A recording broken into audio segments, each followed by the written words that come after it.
One of the most frustrating experiences when it comes to fat loss is that moment when you're sitting on the couch, you just ate dinner, you're not even hungry, but you can't seem to get your mind off of the chocolates in the pantry. You've told yourself you can't have any sugar, you were good all day, but now your willpower seems to be running out and the back and forth in your head starts. Should I have one? Should I not? I said that I wouldn't, but that itchy, persistent urge just will not go away.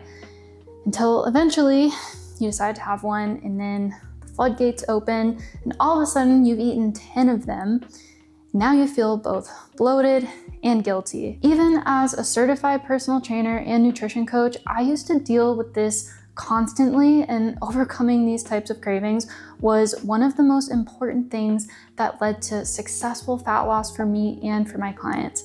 And in this video, I'm gonna break down 2 steps to begin to retrain these types of cravings so you don't have to keep dealing with this painful cycle.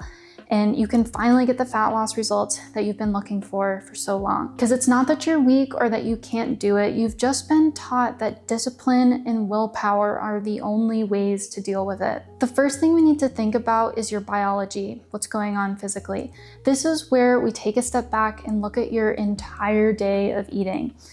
Willpower is like a battery. At the beginning of the day, it's full and you can easily deprive yourself without immediate consequences. You can just have a coffee and get by until noon. You can have a plain salad for lunch and you won't be tempted by cookies yet. Strong cravings show up later on in the day when we've depleted our reserves. You're tired from a long, stressful day, you took care of the kids, the dog, and now your brain knows that you've reached the end of your rope. And on top of life's daily stressors, you've added an extra layer of stress by depleting your body even further through restriction.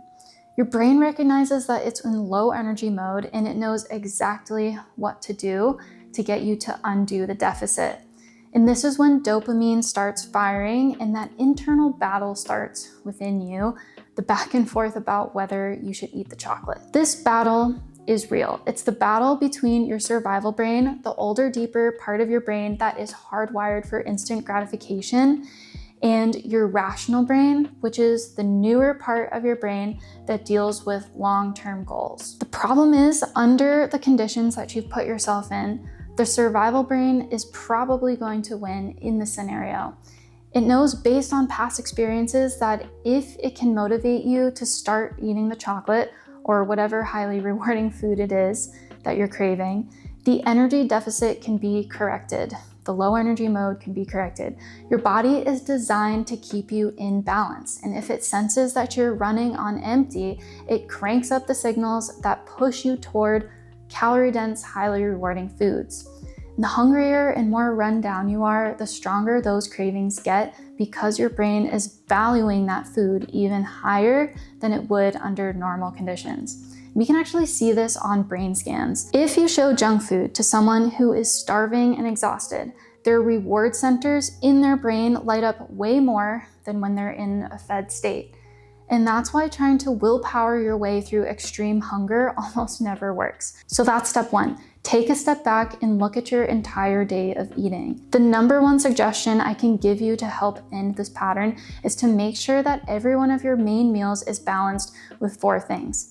30 grams of protein, some carbs, fats, and fiber or veggies. This is the satiety formula. If your meals have all 4 of these components, your internal feedback systems will recognize it as long-lasting, sustainable energy, and it won't need to torture you with cravings as much. We can dive into more detail on how to make a balanced meal in a later video, or you can check the link in the description. But step 2 is to look at what's going on psychologically. And this piece is way more important than you might think. It was the most important piece of the puzzle when it came to retraining my own cravings. And the first thing I had to realize is that every time I ended up overeating or gave into cravings, I felt feelings of extreme disappointment, failure, and guilt. It makes sense when you think about it. You told yourself you wanted to do one thing, eat better and lose weight, and you did another. You ate a huge portion of chocolate, which directly goes against your goals. This is what I used to do. Of course, you're going to feel disappointed. But here's the thing, studies show that these very feelings of guilt after overeating lead to exactly what you don't want, which is more overeating. And this is because your brain recognizes you're in a negative feeling state of stress, and it knows based on past experiences that food can help dampen the stress response. Even subconsciously, this can drive you to overeat in the future. Because after we mess up, our brain wants to do something. It knows it can't take back what happened, so it resorts to guilt. And if we want to change the response, we have to give it something else to do than to feel bad. The only way I was ever able to stop feeling guilty after scenarios like this was when I did a deep dive on how our brain actually makes decisions around food. And I knew there had to be more to it than discipline and willpower. And what I found completely changed my view on this. The first thing you need to know is that all of your behaviors are actually ranked in your brain in an area called the OFC, the orbitofrontal cortex. Stay with me here because this part is really important. The OFC decides rankings based on how rewarding something feels. It takes into account how the food tastes, how it feels in the body, and even the situation you're in, and then creates a kind of composite reward value. That's why birthday cake usually equals fun. Unless you've had a really bad experience. In that case, the cake might not even feel rewarding at all. Every time you eat something, your OFC leaves room for an update. If the food experience is better than expected, it gets ranked higher. If it's worse than expected, it gets ranked lower. For example, when I was a kid, I ate some bad pulled pork. The experience was so negative that I couldn't touch pulled pork again for years. My brain remembered that and dropped its reward value. Once I understood how my brain was actually ranking rewards, I realized it wasn't about weakness or a lack of willpower. That understanding gave me space to change my behaviors without constantly re-triggering the same guilt-driven cycle that I was in.